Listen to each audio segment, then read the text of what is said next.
Турски студенти во Штип се жалат на огромни притисоци. Им бараат мито и услуги од сите страни. Сериозноста на проблемот е присутна веќе подолг период, но ескалацијата веројатно се случува сега, откако повеќе мина турски студенти со нотарски изјави потврдуваат дека мито им барале некои инспектори. Имав проблем со обезбедување на одредени документи кои се однесуваат на мојот престој, но бев изложен на неверојатно долга и неизвестна административна процедура. На крајот сватив дека во прашање се пари, кои морав да ги дадам за да не ми пропаднат студиите. Напиша турски студент во изјавата кај нотар.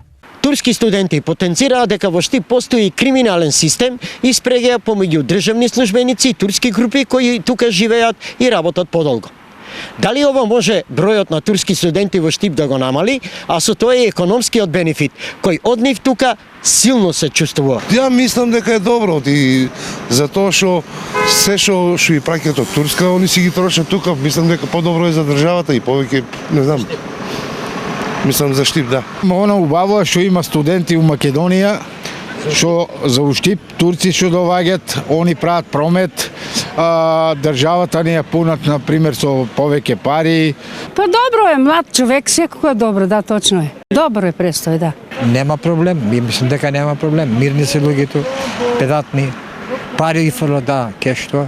Од Универзитетот Гоце Делчев во Штип велат дека бројот на студенти е константен и тој во просек се движи околу 1200 и не очекуваат негово намалување, туку прават се на универзитетот да има што поголем број на студенти.